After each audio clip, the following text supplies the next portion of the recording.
Morning sir. Good morning बेटा। चलिए बताइए कहाँ से पढ़ाना है?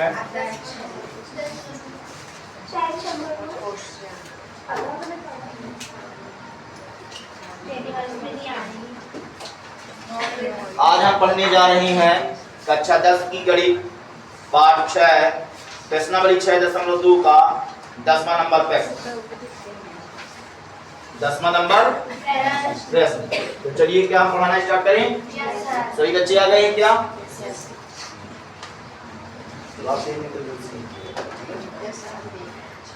क्वेश्चन कहता है बेटा 10वां नंबर, एक चतुर्भुज ABCD, एक चतुर्भुज ABCD। क्या आप सभी बच्चे किताब खोल लिए हैं? Yes sir. 10वां नंबर प्रश्न, एक चतुर्भुज ABCD के विकर्ण परस्पर बिंदु O पर इस प्रकार प्रतिच्छेद करते हैं कि AO बटे BO बराबर CO बटे DO है। दर्शाइए कि ABCD एक समलंब है। और हमने आपको ये भी बताया था कि 9वां नंबर और 10वां नंबर एक दूसरे के अपोजिट है, एक दूसरे के अपोजिट है। तो चलिए देखेंगे बेटा 10वां नंबर क्वेश्चन। क्या पढ़ाना स्टार्ट करें? कहता है एक चतुर्भुज ABCD के विकर्ण परस्पर बिंदु O पर प्रतिच्छेद करते हैं और AO बटे BO बराबर CO बटे DO दिया हुआ है। देखो बेटा कौन सा नंबर है बेटा? 10वां नंबर प्रश्न। 10वां नंबर प्रश्न यहां लिख दी बेटा, दिया है, दिया है।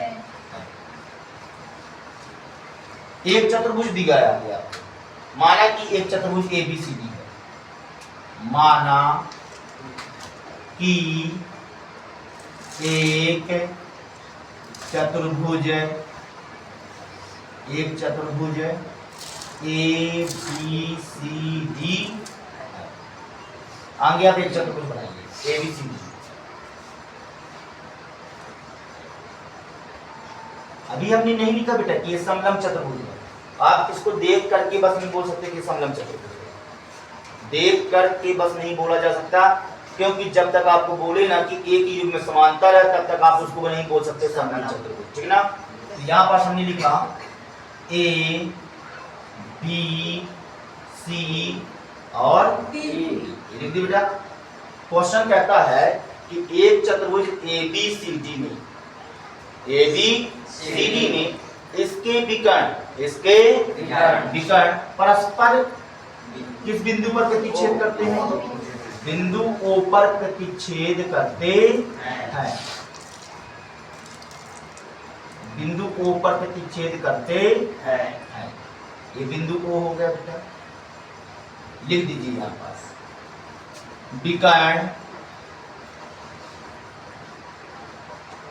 AC तथा BD परस्पर बिंदु O पर प्रतिच्छेद करते हैं। बिंदु O पर प्रतिच्छेद करते हैं। इसको किस प्रकार प्रतिच्छेद करते हैं? ऐसा देखो बेटा, विकर्ण AC तथा BD परस्पर बिंदु O पर इस प्रकार प्रतिच्छेद करते हैं, क्योंकि अपने को दिया है ना AO बटे BO दिया है। इस प्रकार बिंदु O पर इस प्रकार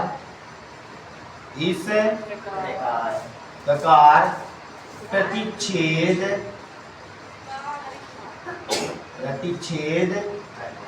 करते।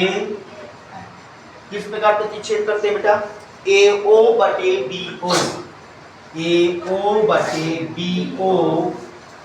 बराबर CO बटे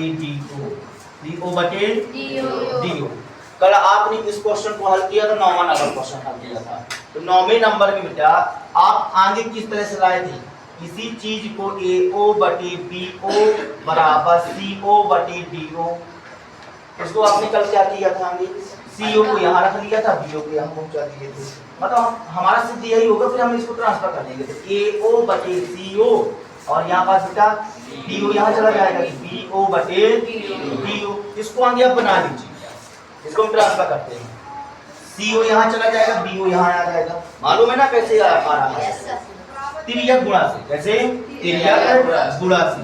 यहाँ पास AO बटे CO यहाँ आ जाएगा, यहाँ CO आ जाएगा और यहाँ BO हो जाएगा बेटा बटे DO। और इसको हम बोल देते हैं समीकरण फर्स्ट। क्या बोल देते हैं बेटा? समीकरण फर्स्ट। अब चलिए सिद्ध करना है, सिद्ध करना है। क्या सिद्ध करना बेटा? कहता है सिद्ध कीजिए कि जो दिया गया चतुर्भुज है वह एक समलंब चतुर्भुज है। यहाँ लिखते हैं चतुर्भुज ABCD एक समलंब चतुर्भुज है, समलंब चतुर्भुज है। हमें ये लाना, अर्थात क्या लाना पड़ेगा गणित की भाषा में? AB समांतर BC।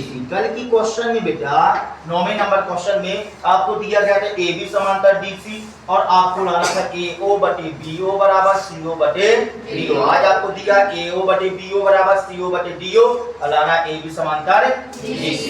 इसमें थोड़ा रचना करना पड़ेगा। क्या करना पड़ेगा? रचना कीजिए। रचना करते हैं। हमने क्या किया बेटा? AB के समांतर, AB के समांतर EO खींचा बेटा। क्या खींचा?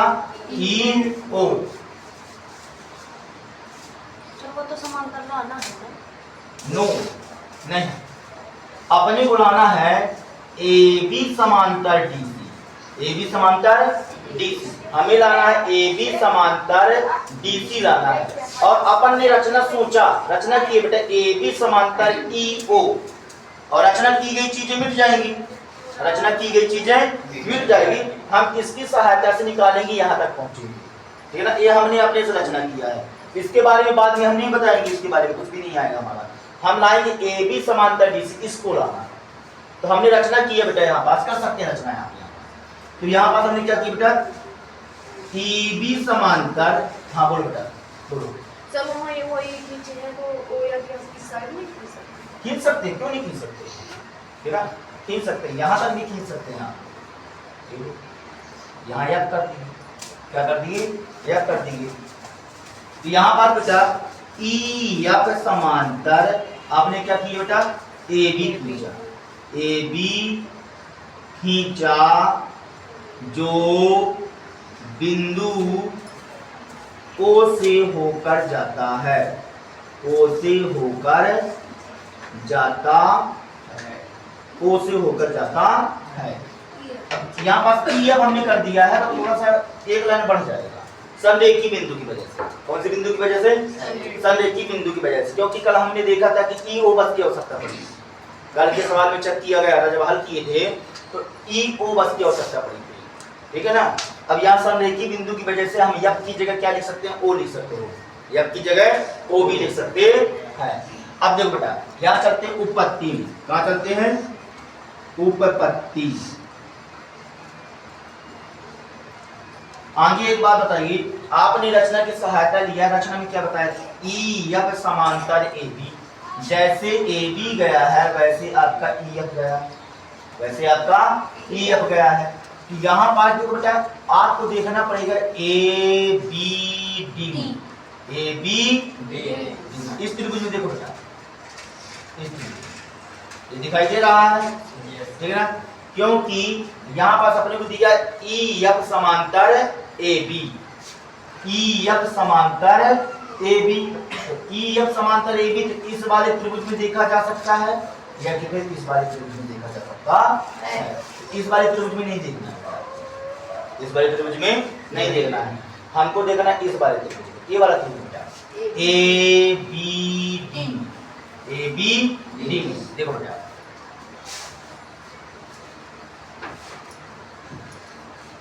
यहाँ बना है A, यहाँ बना है B, यहाँ बना है D और ऐसे बना बेटे यहाँ पास EO।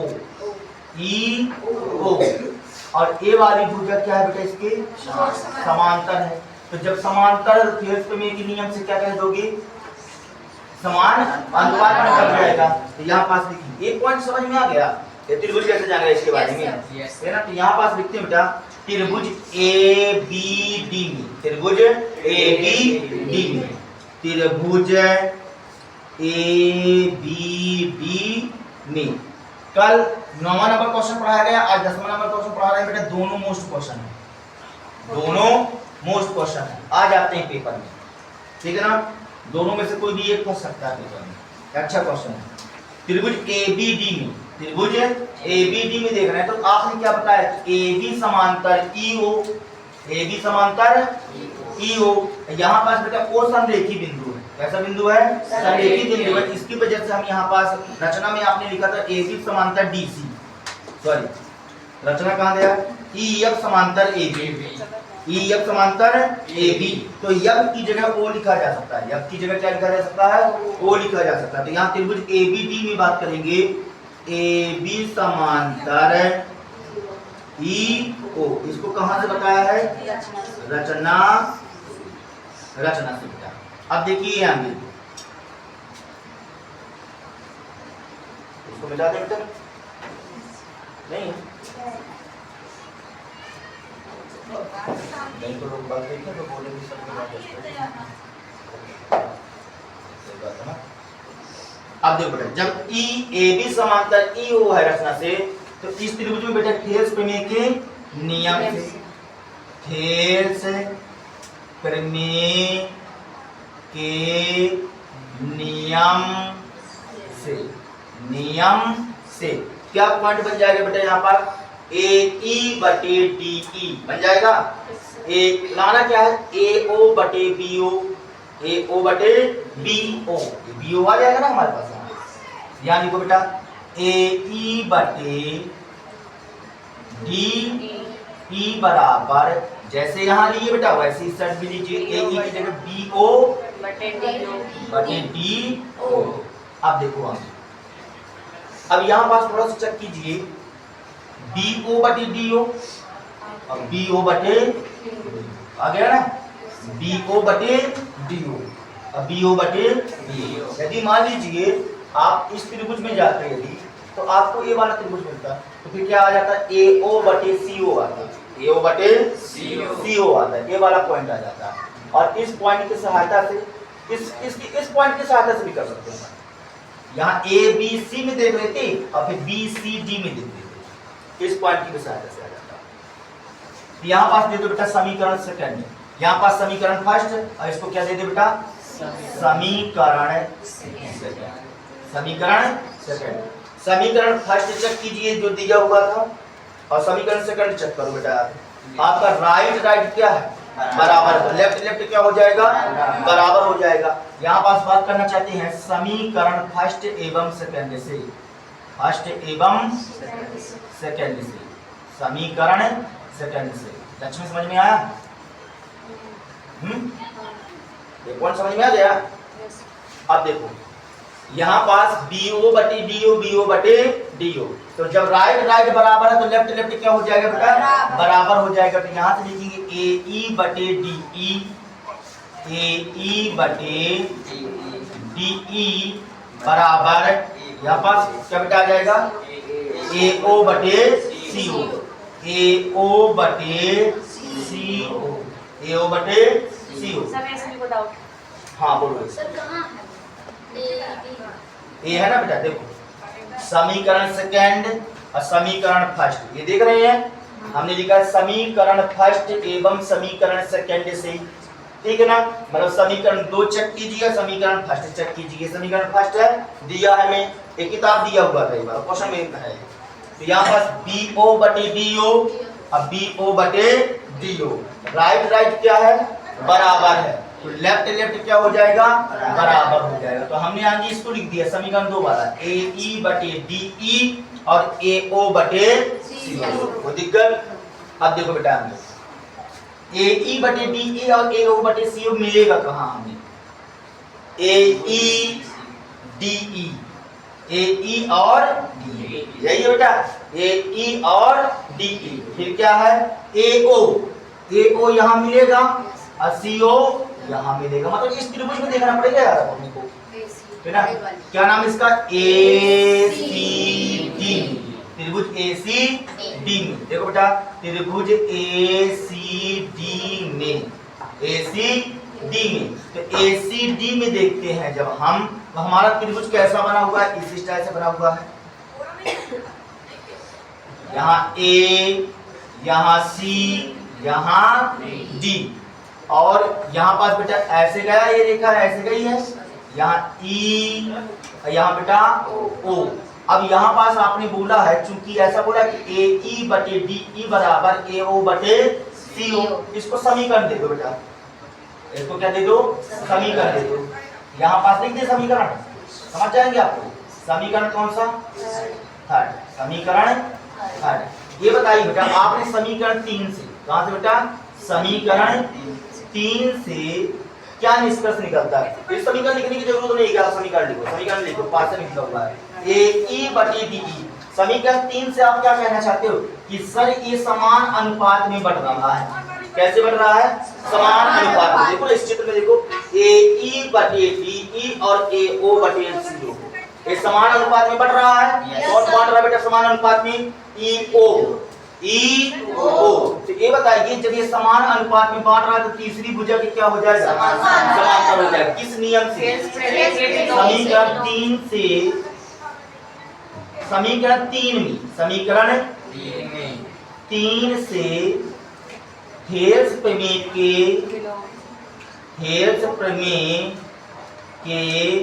विलोम से,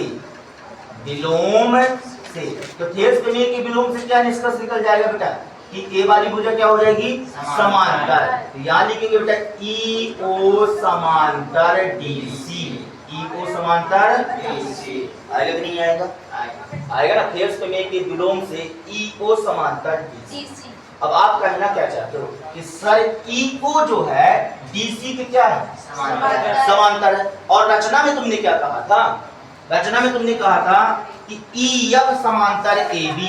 ई एफ कहा बेटा, ई एफ ये है ना, ई एफ मतलब ये पूरी रेखा है, ये पूरा रेखाखंड है। ई एफ समांतर ए बी मतलब ए वाला रेखाखंड ए बी के समांतर है, और तुमने लाया है ई ओ मतलब वही रेखाखंड है ना, ई ओ समांतर किसकी, मतलब परस्पर तीनों क्या हो गए, समांतर हो गए। परस्पर तीनों क्या हो गए, समांतर। यहाँ लिखते हैं थोड़ा हम, ई चूंकि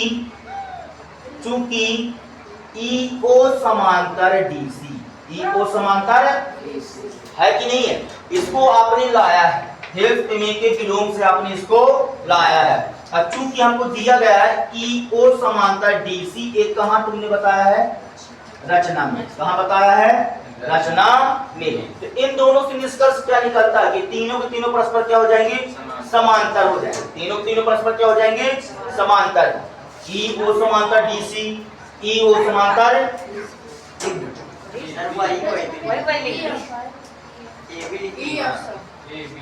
ई ओ समांतर डीसी। ए वाला लिख दिए बेटा, रचना में कहां बताए, ई एफ समांतर ए बी। डीसी की जगह क्या आएगा बेटा, ए बी। क्या आ जाएगा, ए बी आ जाएगा। ई ओ समांतर ए बी, ये लिख दिए।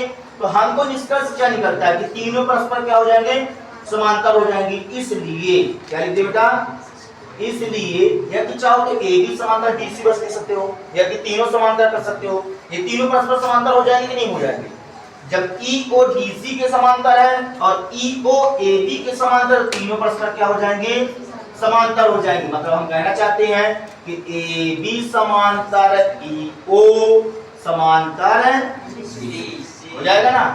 तो यहाँ से मतलब ऐसा भी बोल सकते हैं कि ए बी समांतर डीसी। ई को ई ओ को क्यों बोल कर दिए, क्योंकि रचना से किया था हमने, इसकी हमको जरूरत नहीं है। तो ए बी समांतर डीसी, और ए बी समांतर डीसी का मतलब क्या है, ए बी समांतर डीसी का मतलब क्या है कि ए बी जो है डीसी के समांतर, अर्थात यह चतुर्भुज एक समलंब चतुर्भुज है। लिख दो बेटा हिंदी से, अतः दिया गया चतुर्भुज एक समलंब चतुर्भुज है। दिया गया चतुर्भुज एक समलंब चतुर्भुज है। समलंब चतुर्भुज हैंस बन जाएगा बेटा। समझ में आ गया अच्छी तरह से, कर लेंगे। ठीक है, करने जा रहे हैं 10वां नंबर पे। हम बता चुके बेटा आपको त्रिभुजों की समरूपता के लिए कसौटियां। यदि मान लीजिए कक्षा 9 में, आप सुन लीजिए, कक्षा 9 में, बाद में राइट करना, कक्षा 9 में आप लोगों ने पढ़ा था सर्वांशम। क्या पढ़ा था बेटा? सर्वांशम।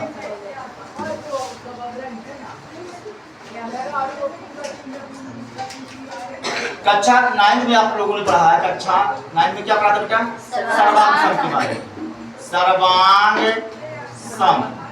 सर्वांशम के चिन्ह को हम कैसे व्यक्त करते हैं बेटा? इस तरह से व्यक्त करते हैं, ठीक है ना। और इस पाठ में हम पढ़ रहे हैं बेटा, पढ़ेंगे समरूप। क्या पढ़ेंगे? समरूप। और समरूप का चिन्ह रहेगा बेटा ऐसे, ऊपर वाला चिन्ह, ऊपर वाला, ठीक ना। समरूप ये ऐसा होता है समरूप का चिन्ह। यदि मान लीजिए शुरुआत में दिया हुआ है, कहता है कि यदि मान लीजिए कोई त्रिभुज समरूप है, कोई त्रिभुज समरूप है, ये हाथ सर्वांशम है, ये हाथ क्या है? सर्वांशम है, और साथ में समरूप भी है, सर्वांशम भी है और समरूप है। आपका हाथ हमारा हाथ, आपका हाथ हमारा हाथ सर्वांशम नहीं है। सर्वांशम है, सर्वांशम का मतलब होता है सभी अंगों का समान होना, ठीक है ना। लेकिन आपका हाथ हमारा हाथ छोटा बड़ा है, और इसमें लेकिन एक जैसा तो है ना, एक जैसा है, इसकी वजह से हम उसको बोलेंगे समरूप। एक जैसे आकृति का होना, एक जैसे आकृति का होना समरूप कहलाएगा। एक जैसे आकृति का होना समरूप कहलाएगा। समरूप समान भी, बराबर भी हो सकता है और समान अनुपात में भी हो सकता है। तो देखेंगे बेटा, समरूप के बारे में बात कर रहे हैं। यदि मान लीजिए कोई त्रिभुज समरूप है, कोई त्रिभुज समरूप है, यदि मान लीजिए आपको इस प्रकार से त्रिभुज दिया गया है। क्या दिया गया बेटा? त्रिभुज दिया गया है। यहाँ A, यहाँ B, यहाँ C, यहाँ P, यहाँ Q, यहाँ R, और हमने बोला कि ये त्रिभुज क्या है? आपस में समरूप है। ये त्रिभुज आपस में क्या है? समरूप है। तो समरूप त्रिभुजों की संगत भुजाएं समान अनुपात में होती हैं। किसमें होती है? समान अनुपात में होती हैं। और संगत कोण समान होते हैं। संगत कोण क्या होते हैं? समान होते हैं। यदि मान लीजिए आपको बोल दिया गया है कि दो त्रिभुज दे दिया गया है, दो से अधिक भी दे सकते हैं, यदि वो समरूप है, क्या है? समरूप है, तो संगत कोण जो है आपस में बराबर होंगे। संगत कोण क्या होंगे? आपस में बराबर होंगे, लेकिन संगत भुजाएं समान अनुपात में होंगी। कैसे होंगी? समान अनुपात में। एक ऐसा मत सोचिएगा कि सर जी आपने बराबर त्रिभुज बनाया, हमने बराबर नहीं बनाया है, बराबर नहीं बनाया, समान अनुपात में होंगी। ये समरूप है बेटा। यहाँ पास लिखते, हिंदी लिखते हैं थोड़ा सा आगे, समरूप त्रिभुजों, समरूप त्रिभुजों की संगत भुजाएं, संगत भुजाएं समानुपात में होती हैं, तथा संगत कोण समान होते हैं, समान होते। अब देखो आगे आपने लिखा समरूप त्रिभुज। ये क्या है बेटा? समरूप त्रिभुज। संगत भुजाएं, ये वाली भुजा इसका संगत बनाएगा, ये वाली भुजा इसका बनाएगा, और ये वाली भुजा बेटा इसका बनाएगा। यानी कि बेटा समान अनुपात, मतलब AB बटे PQ। क्या लिखेंगे? ए बी बटे पी क्यू समान अनुपात, तीनों भुजाएं परस्पर जो है तो क्या हो जाएंगे बेटा समान अनुपात में, तो ए बी बटे पी क्यू, बी सी बटे क्यू आर, बी सी बटे क्यू आर और ए सी बटे पी आर, ए सी बटे पी आर। मतलब ऐसा होना ही होना बेटा, यदि समरूप है तो तीनों भुजाएं परस्पर क्या होंगी, संगत भुजाएं क्या रहेंगी बेटा समान अनुपात में रहेंगी। अब संगत कोण कैसे बेटा, कोण ए बराबर कोण पी हो जाएगा, कोण ए बराबर कोण पी और कोण बी बराबर कोण क्यू और कोण सी बराबर बेटा कोण आर। ठीक है, यदि आपको समरूप बोल दिया गया तो यहाँ पास जितने अवयव है यहाँ पास संगत कोण जितने हैं बेटा आपस में बराबर होंगे या संगत भुजाएं क्या होंगी समान अनुपात में होंगी। और सर्वांग सम में क्या रहता है, संगत कोण तो बराबर रहते ही रहते हैं, लेकिन संगत भुजाएं जो होती हैं वो आपस में क्या हो जाती थी बराबर, क्या हो जाती थी बराबर हो जाती थी। संगत सर्वांग सम में ये जो है भुजाएं आपस में क्या हो जाती थी बराबर। कक्षा 9 क्लास की आप गणित जो है सर्वांग सम पढ़े हैं, इस पाठ में भी क्वेश्चन रहेंगे सर्वांग सम से संबंधित। और कक्षा 9 में ही हमने आपको बता दिया था कि आपको डायरेक्ट क्वेश्चन दिया जाएगा, सर्वांग सम के बारे में नहीं बताया जाएगा। ठीक है ना, यहाँ पास समरूप से संबंधित जानकारी मिलेगी आपको और कक्षा 9 का सर्वांग सम का डायरेक्ट क्वेश्चन आएगा। ठीक है, तो यहाँ पास बेटा यदि मान लीजिए याद रहेगा आपको, यदि मान लीजिए कोई त्रिभुज जो है तो समरूप है, क्या है समरूप है, तो उनकी संगत भुजाएं समान अनुपात में होती हैं और संगत कोण क्या होते हैं बेटा बराबर होते हैं, क्या रहेंगे बराबर रहेंगे। एक चीज और नोटिस करो, या तुमको बराबर दिख रहे हैं, जैसे मान लीजिए सपोज दैट ऐसा है, सपोज दैट ऐसा ऐसा और हमने बोला कि ये त्रिभुज क्या है समरूप है, ये त्रिभुज क्या है समरूप है। तो ये समरूप है बेटा, ना कि बराबर है, ना कि बराबर, समरूप है, क्या है समरूप है। तो यहाँ पास यदि मान लीजिए इसी प्रकार से A B C P Q R दे देंगे तो यही पॉइंट आएगा, यही पॉइंट आएगा। बात समझ में आ गया। या कि फिर मान लीजिए आपको जैसे ये तो चित्रानुसार हमने बताया, यदि मान लीजिए त्रिभुज ए बी सी समरूप है त्रिभुज पी क्यू आर, तो आपको बिल्कुल डिट्टो इसी प्रकार से चित्र बनाना है।